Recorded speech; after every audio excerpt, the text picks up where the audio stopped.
today. In today's lesson, we will be dealing with the other types of essays. So this is just a continuation of the previous video lesson that I did before. Now let's focus with the narrative essay.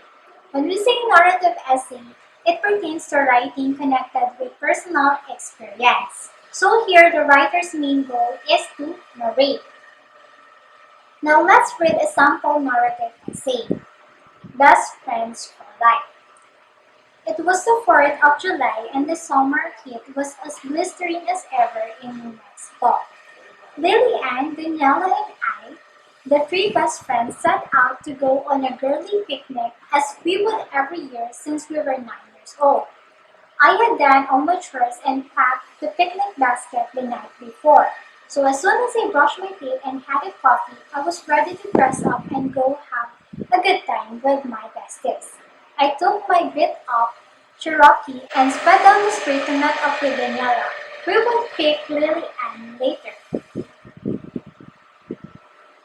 Daniela and I share the same birthday, February 27, 1996.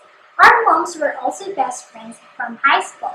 They went to the same college and got married the same year. Everyone always laughed at how it all resembled a generic best friends for life movie or a novel. It seems like Daniela and I were destined to be best friends. Neither of us had siblings, so we became much like sisters to each other. We shared all interests and hobbies without exception. We both joined the school female soccer team and both played in the defense. But most important of all, we were always there for each other in the toughest of situations, regardless of how preoccupied either of us might have been. Our traditional spot for Independence Day picnic was on the bank of the Beaver River. Here, half a mile west from the town, it is always as cold as it gets in July in New Mexico. As we were riding the rocky back road, my back was freaking in unison with the fireworks that exploded in that clear sky from the early morning. The Meadow Wonder spot always inspired us to go play a little soccer, as we did this time as well. Then we felt like we need to flush up a little, so we went into the river. We even managed to catch a small catfish, but we let it go. The ride, the soccer, and the swim made us hungry, and we sat down to have some lunch. We all always pack a little more food than we need for a picnic, so we always have something of a menu to choose from. We all picked Lily Ann's roasted chicken with pineapple and mashed potatoes. During and after the meal, we chattered and giggled non-stop as besties like us always would. Then suddenly, Daniela ceased laughing and stared blankly into the water for a moment or two. And for the conclusion, all in all, I can say that they will be my best friend forever, no matter what happens. Next, we have the persuasive essay. It requires writer's ability to convince his readers and make them accept arguments of the essay as well as the conclusion. Here, the main goal is to persuade the readers. Let's read the examples. Why use lockers for everyone?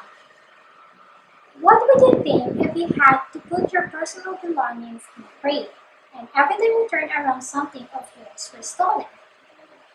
That is why I think students should have lockers.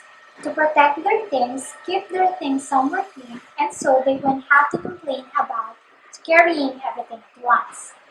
Students should have lockers because it will stop people from stealing their stuff. For example, the children will have to worry about their books, homeworks, and personal belongings being stolen. The reason for this is that children will have their own lockers plus their own locks.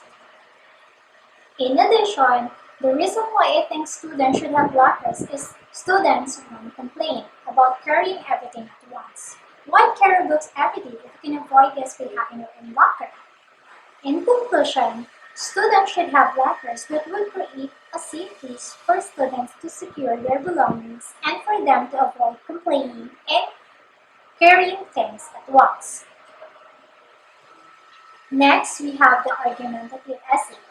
The leading tone is the position of proving that the presented point of view is the correct one and possesses more truthful arguments than any other opinions. So here, the writer convinces you to take one stand in the given two arguments.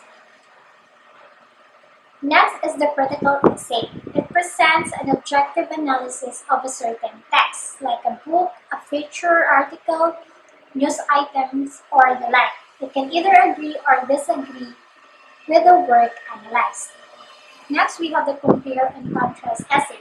It is a composition which is concentrated on 2 points, the differences and similarities of 2 points, theme, situation, etc. Example, you will compare and contrast Batman and Superman.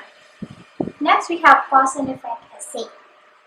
It is concentrated on the ability of the writer to connect the reasons why things happen and the consequences they might create. Example, you will write about the cause and effect of global warming.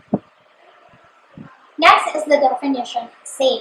It requires a strong thesis statement in which the point of view of the author on a certain term is revealed. Example, you will give definition of the word photosynthesis. Next is the reflective essay.